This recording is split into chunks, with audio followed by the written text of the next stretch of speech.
Well, Oregon is featured on College Game Day this Saturday in Salt Lake City against the Utes. If Oregon wins the ground game, they win the whole game. Here we go. You are Locked On Ducks, your daily podcast on the Oregon Ducks, part of the Locked On Podcast Network, your team every day.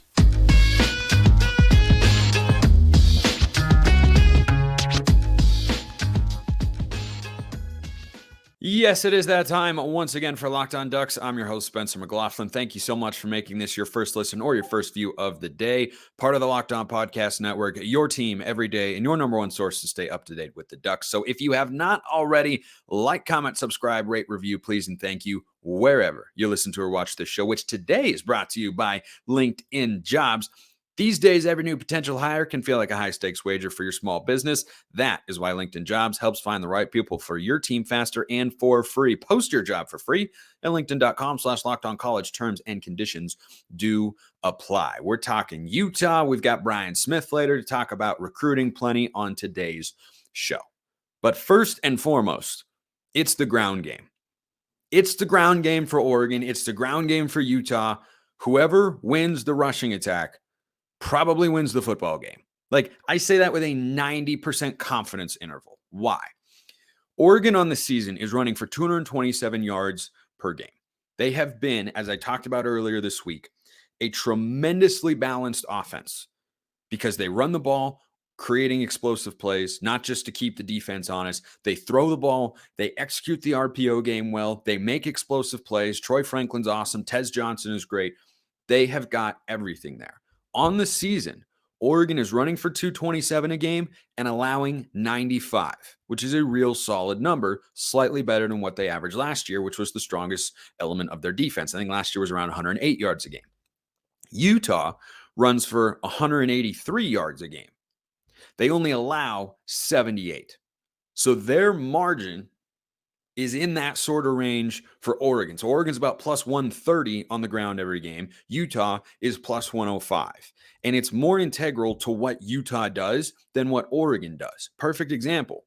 Oregon ended up, thanks to a defensive score late, but last time I checked, that still counts as points, with 38 points on the road against Texas Tech when they only ran for 113 yards per game. If Utah had a football game in which they only ran for 113 yards, they would not be able to light up the scoreboard because Cam Rising is not there. And Bryson Barnes has solidified himself as Utah's starter, deservedly so. I'll talk about him more later in today's show. But Utah is dependent on the ground game. Oregon has it as a component of their offense. It's the primary feature by, I think, a 55-45 split. But you look at what Oregon did offensively last week against Washington State. 38 points. Bo Nix threw for 293, and Oregon ran for over 240. That is when they are at their best. When Utah is at their best, they are running for more yards than they're throwing for. Over the last 2 weeks, Utah, when their offense has really started to get into a groove against Cal at home and USC on the road last week, and we know the Trojans' defense is awful, still, Utah's offense has played much better. They have run for 282 yards a game. 282 yards a game. That's even more than what Oregon is averaging in the midst of a stretch in which they have run for over 200 yards in 5 consecutive ball games. If Oregon is able to win the running battle, if they go for 200 and Utah goes for 150, or you hold them even to 160, I don't think that Utah can put up enough offense to win the football game.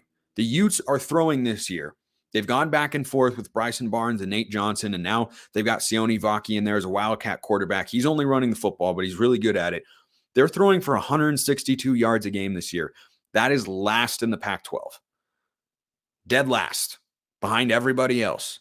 It's not something they can do at a high level. Bryson Barnes last week played one of his better games as a college quarterback, maybe his best game. He went for 232 yards, I think it was, 3 touchdowns and a pick 6.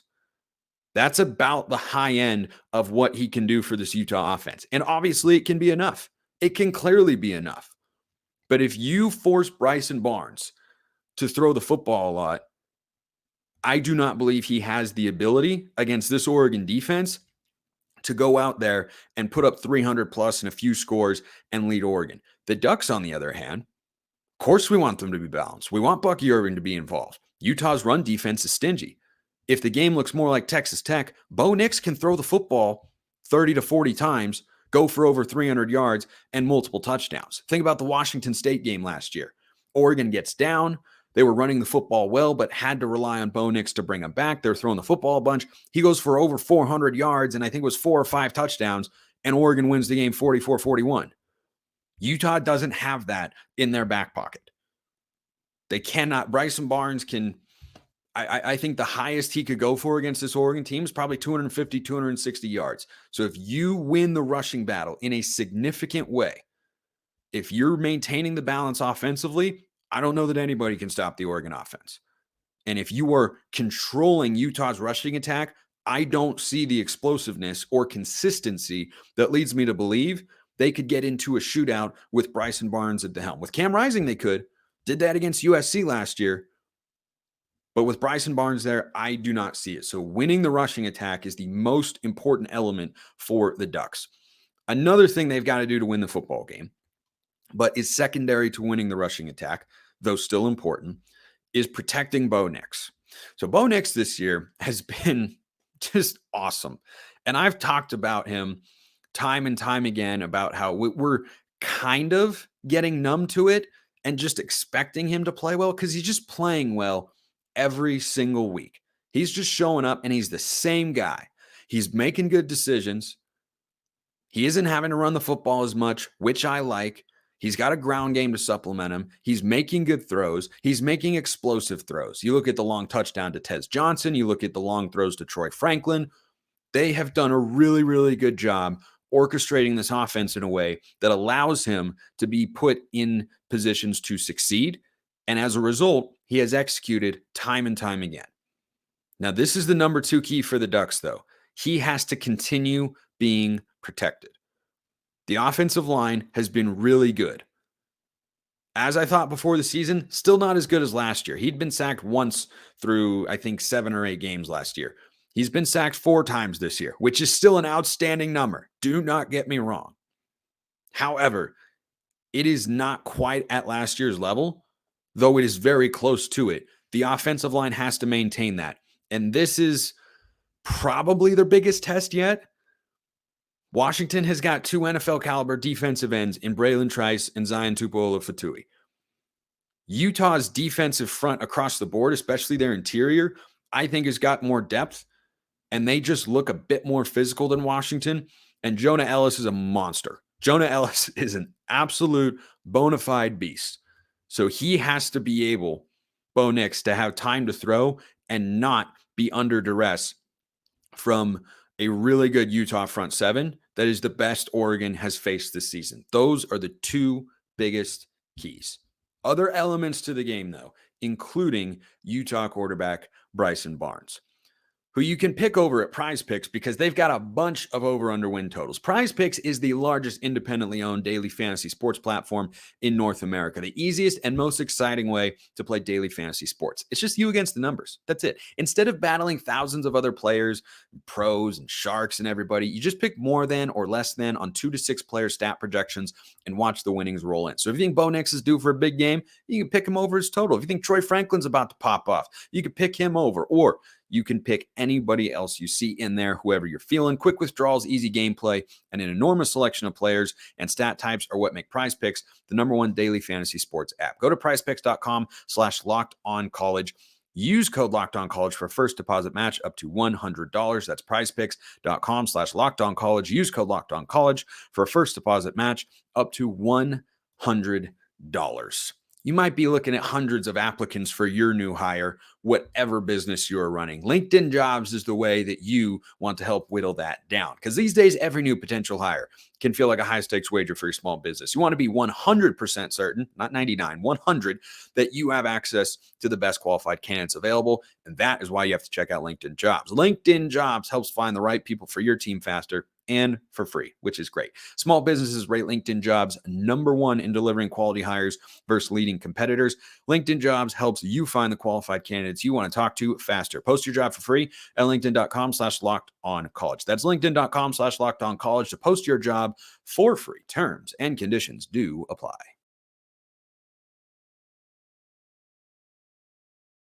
Alrighty. Good little refreshing second segment sip. Ice cold water, always. Gotta have the ice cold water, or it just doesn't hit the same. A couple other things to get to here before we bring on Brian Smith later to talk about recruiting, which is in a good spot. And by the way, tomorrow we'll have JT Wistersill of Locked On Utes right here on the show, and we'll be doing a nice little crossover episode to give you all the details you need to know going into this college game day affair with the Utes. So tune into that. And if you want to be a Locked On Ducks insider, go join the Locked On Ducks subtext community at subtext.com/LockedOnDucks, or click the link in the description below. Free 14-day trial. Then it's just $5 a month. You get a chance to talk with me one-on-one. You can get priority mailbag. You get all the thoughts that I have, even more than the ones that I share here on the show. So tons of perks. Go check it out. Mailbag time here. This one from FaIz. F-A-I-Z. I assume that's how you pronounce it. Maybe it's like phase, like maze, but there's no E's at FIs. I don't know. FIs could be a lot of things. Do you think we just load the box and dare Utah to throw versus man all day? Feels like it's pretty straightforward, but makes sense to me. He's saying man there is in man-to-man coverage. That's what I would do. That's what I would do. There is not an all-conference caliber player on the Utah offense outside of the running back position. Jaquinda Jackson, Sione Vaki, yep. Those guys are really good. But Devon Vele and Money Parks, and there's another receiver whose name is eluding me right now, who I'm going to look up because I hate when I can't remember something. But I do not. Mikey Matthews, that's the guy. All three of those players, Devon Vele, Money Parks, Mikey Matthews, all have about 200 receiving yards and 2 combined touchdowns among them. That doesn't scare me. And when I look at the way this secondary has played, no, it wasn't a perfect performance last week against Washington State. Cam Ward is immensely more talented, crafty, and just a better overall quarterback than Bryson Barnes, who can do enough to win football games. He can do enough. But if I'm the Ducks, I say we got to win the rushing attack, as I talked about earlier, and you got to trust your secondary at some point. And I do. I really do. I look at that Washington game and say, they played really well. And if Oregon converts that late 4th and 3, Michael Penix ends the game with 257 passing yards. And the catches that his wide receivers had to make, tough contested catches with elite throws, I'm forcing Bryson Barnes to try and make those sorts of plays. That's what I would do. I would not have a lot of boxes that are lighter than a 7-man front. Certainly never a 5-man box. But a 7 or 8-man box should be a regular sighting on Saturday. If I'm the defensive coordinator here, we'll see what Chris Hampton and Tosh Lupoy and Dan Lanning all decide to put together from a game plan standpoint. I think you're going to see him try and stop the run in a big way and say, hey, Bryson, we want you to throw the football on 3rd and 6, on 3rd and 8. And if he makes throws, we'll live with that because we feel that our quarterback can outperform him, which he absolutely can. So, yeah, I like that approach. Stop the rushing attack at all costs and say, I dare you to go make a throw. Like the top 3 receivers, 200 yards each. We're 7 games into the season. They don't throw the football well. It is their biggest weakness offensively by far. This question from Gavin. Hey, Spencer, I have a podcast question. I believe one of Oregon's very few weaknesses is allowing quarterbacks to get big gains on the run, specifically referring to Texas Tech. From what I saw, Bryson Barnes against USC seems like he, too, is very similar to Tyler Shuck, and he can make big plays with his feet. Is this something us Oregon fans should be concerned about heading into the game this weekend? Love the podcast, by the way. I've been watching every day since last year. Keep up the great work and go Ducks. Appreciate you. Love having an everydayer check into the mailbag out there. So the answer to the question is I see a lot of similarities between Bryson Barnes and Tyler Shuck. Neither one is small. Both are mobile, but not running quarterbacks. Tyler Shuck has a better arm. Bryson Barnes has a good enough arm, but not a great one.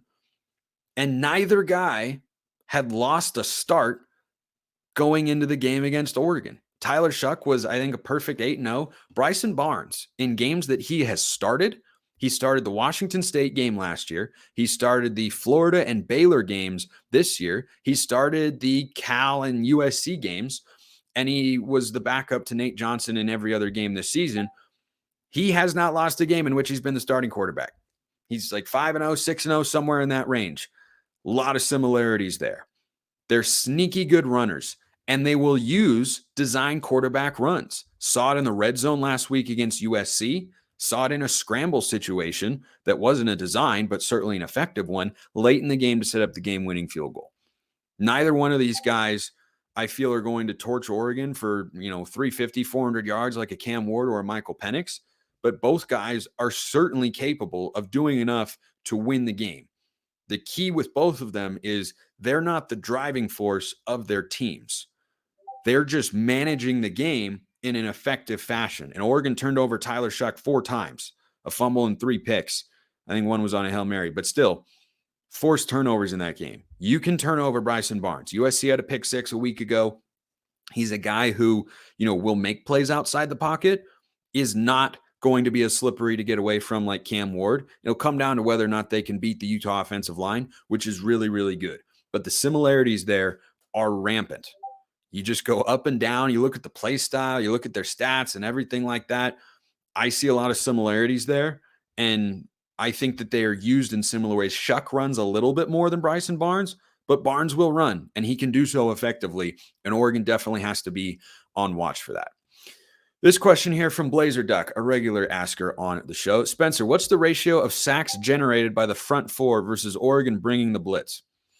You have asked a question that has outmatched my logistical capabilities.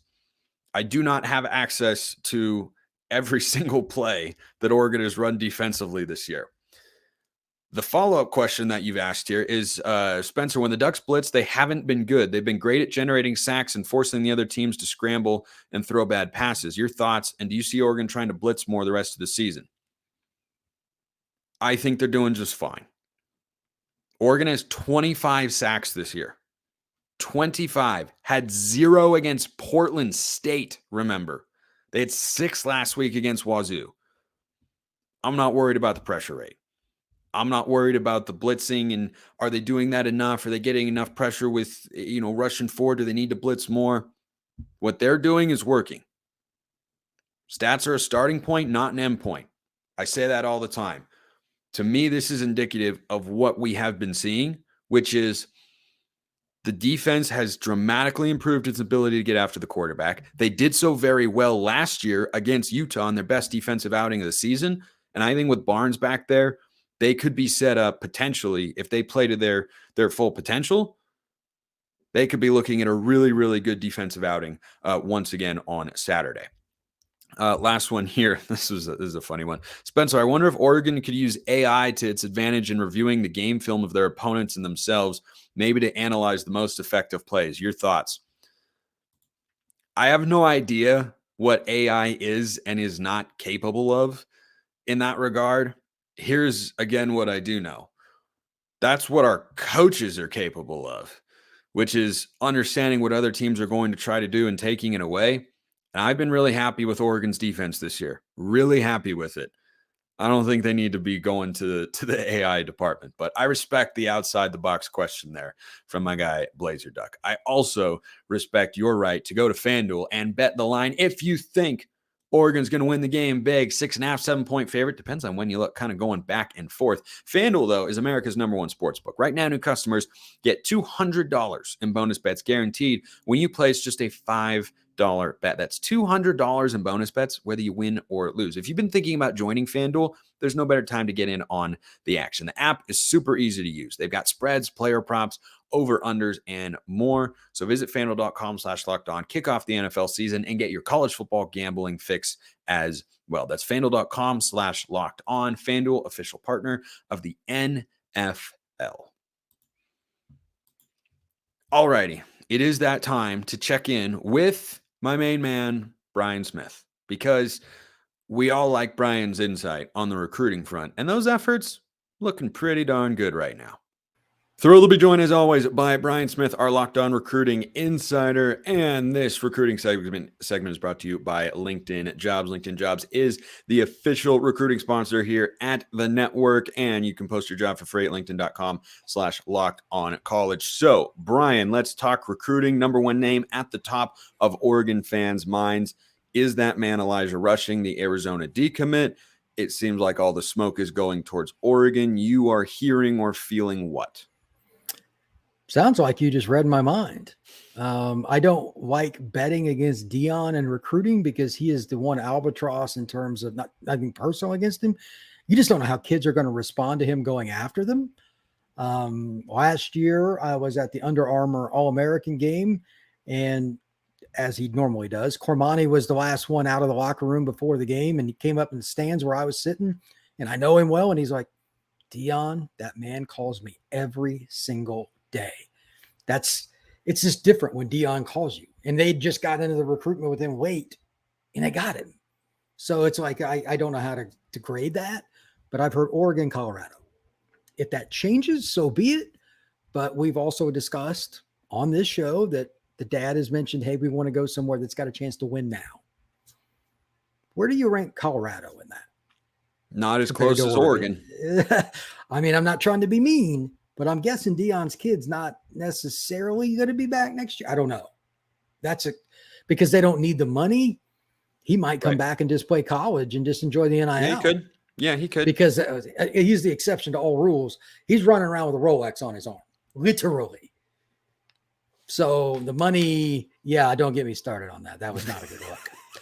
But for those who are unaware, by the way, just real quick, that was what Shedeur Sanders did after a 27-24 win against lowly Arizona State in Tempe. He went and taunted the student section and followed it up by losing to Stanford at home after leading 29-0. So it again is just it's classic Colorado. It's very flashy. It is attention grabbing.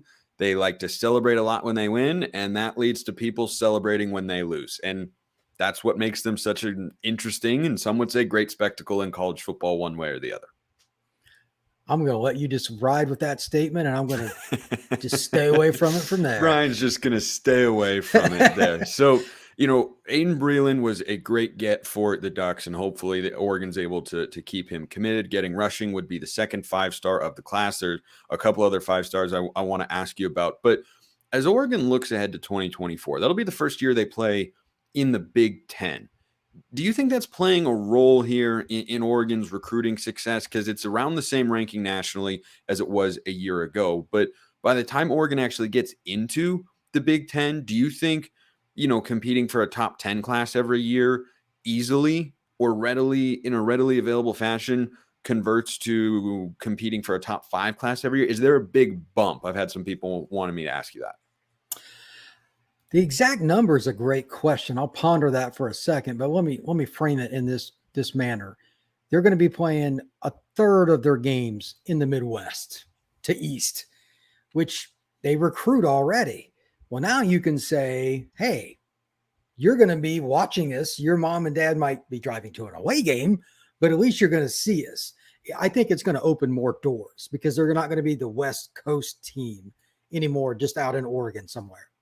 A lot of the fans that watch the game, they just know who the Ducks are. They probably don't even know what city they're in. It's Eugene, by the way, in case you're just randomly watching this podcast. And I guarantee you that, there are recruits that don't know which city it's in that are Ducks fans. Recruits, that's a different animal. They're not real good with the logistics of that. But now you're traveling all over the place in areas you recruit.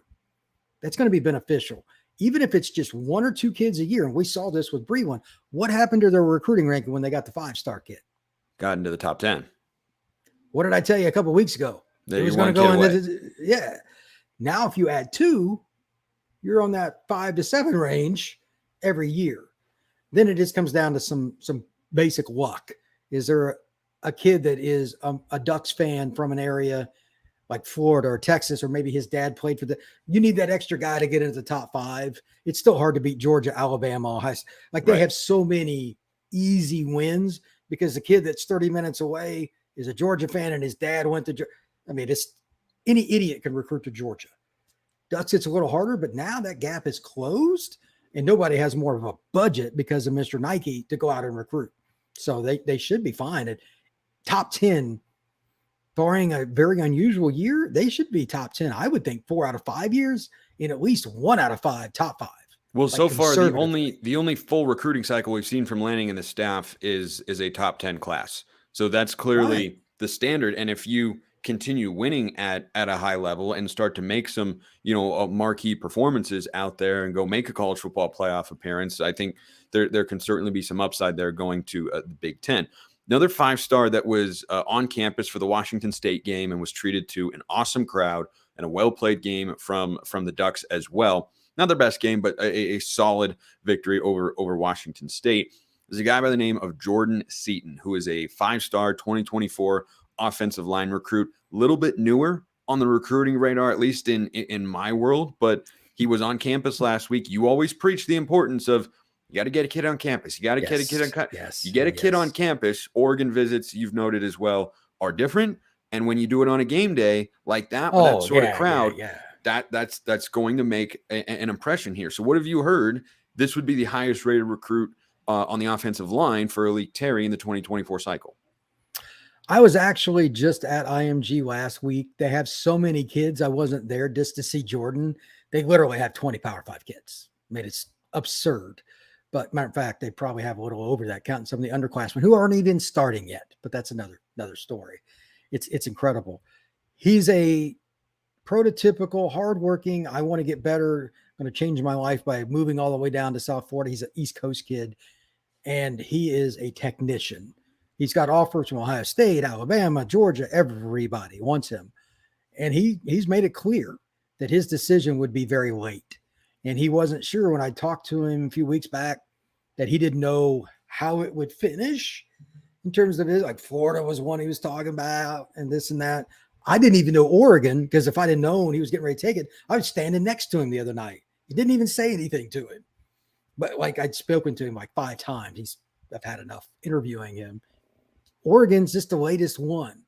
He's one of the hardest kids in the country. Now that LJ McCray has picked Florida, his recruitment might be the most difficult of anybody to pick, because he's got Florida, he's got Oregon, Oklahoma, Bama, Georgia.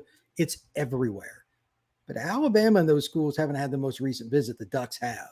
And he's got probably a better chance to play early. You'd have to answer that better than me. I mean, I don't know how many seniors they got on their tackle depth chart. Well, he's definitely a tackle. Johnny Cornelius is someone who could go to the NFL after the season. I don't know that is a lock. I'd have to double check his eligibility real quick. But I think that if he goes, Josh Connerly is locked into being, Cornelius could come back. Don't know if he will. Connerly has to come back because he doesn't have enough. He hasn't spent enough time in college yet. He's got one more season at least before he could go to the NFL. So I think it would depend on what a Johnny Cornelius does as to whether he could play in his first year, because Cornelius has been a really good tackle for the Ducks this season. So is that factoring into his recruitment, you think?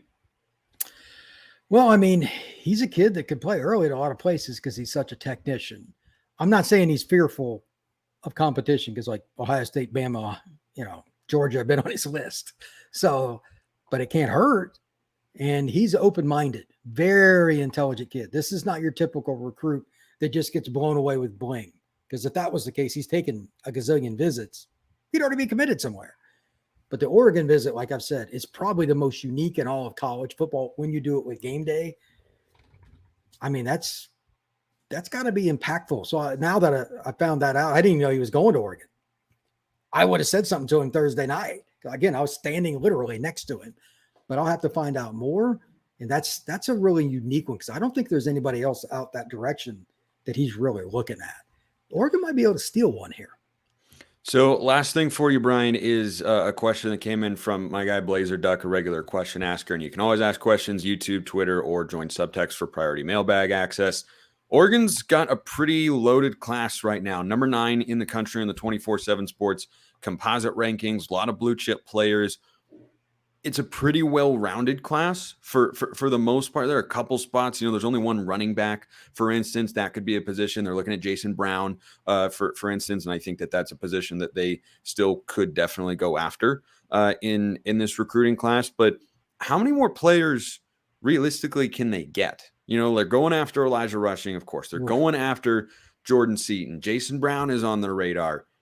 Is 3 the number? Are there only going to be 3 more players? Like what do you think is the maximum number of additional recruits we could see get added to this class? That is the $1 million question for every school, because in my lifetime, it's always been 25. How many kids you could sign that I've really followed recruiting.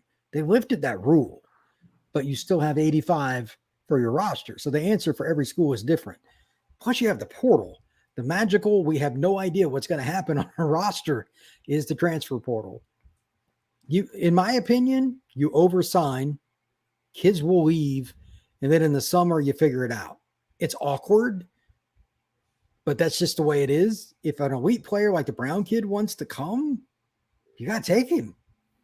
So I don't really look at it as it's 3, it's 2, it's 1. It could be 5. Okay. If Seaton on signing day and you don't expect it, he calls up and says, I'm coming. You take him. I mean, yeah. I don't know how you can say no in today's world. Right. And they're at 23 verbal commitments in the 2024 class right now from the high school ranks. And then that doesn't factor in the portal. Oregon is going to lose a good number of players from this year's team, but 23 is still a pretty hefty class right now. I would say no more than 4, but 2 to 3 more is probably the most likely number. That'd be my guess. I think that's correct, but I'm just talking about in a perfect spiral. If Seaton or somebody like that at the last minute wants to come, there's no way that you want to turn down a potential NFL football player, especially at a critical spot like tackle. I mean, Seaton's a great example of that. But the Ducks are a unique recruiting deal. It's the hardest school in the country to project kids because they do so much out of state, but yet they do a great job of scouting and getting kids on campus. That's a really interesting question, man. Props to him for asking, because I don't know if you can pinpoint it, but I'll go with your 2 or 3 as a minimum. I trust Dan to figure out recruiting. He's proven that before he ever landed in Eugene anyway. But they'll get some more kids, and if they have to, there'll be guys that are leaving in the summer next year. Well, congrats to Blazer Duck. You have impressed Brian Smith. Not easy. That is not an easy thing to do. He's at FBScout_Florida on Twitter. Brian, thank you so much. Thank you, sir. I appreciate it. Appreciate everyone listening. I'll see you next time. Have a wonderful rest of your day. And as always, go Ducks.